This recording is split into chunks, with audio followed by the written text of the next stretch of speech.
صحیح بخاری میں حدیث ہے 3294 نمبر پر، جس میں نبی صلی اللہ علیہ وآلہ وسلم نے فرمایا، مجھے قسم ہے اس ذات کی جس کے قبضے میں میری جان ہے۔ عمر رضی اللہ تعالیٰ عنہ سے فرمایا کہ اگر شیطان بھی تمہیں کسی راستے پر آتا ہوا دیکھ لیتا ہے تو وہ اپنا راستہ تبدیل کر لیتا ہے۔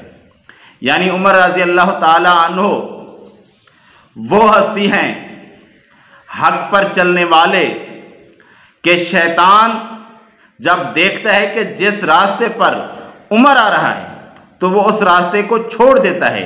یہ اللہ کے رسول صلی اللہ علیہ وآلہ وسلم نے قسم اٹھا کر فرمایا۔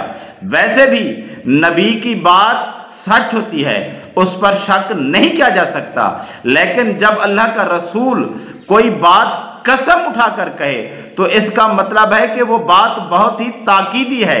تو نبی صلی اللہ علیہ وآلہ وسلم نے تاکید کر کے فرمایا کہ قسم ہے اس ذات کی جس کے قبضے میں میری جان ہے۔ اے عمر، اگر تمہارے راستے پر شیطان آ جائے تو وہ راستہ تبدیل کر لیتا ہے۔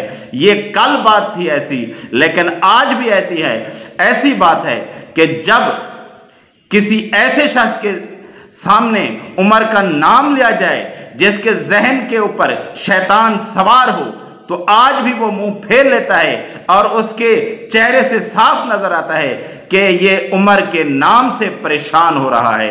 تو آج بھی پہچان ہے عمر کا نام اس بات کی کہ کس کے اندر شیطان رچا بسا ہوا ہے اور کون ایمان پر کامل ہے۔ تو آج بھی شیطان جس شخص پر سوار ہے اس کی پہچان کے لیے عمر کا نام ہی کافی ہے، کیونکہ نبی صلی اللہ علیہ وآلہ وسلم نے یہی بتایا ہے کہ عمر سے شیطان ڈرتا ہے۔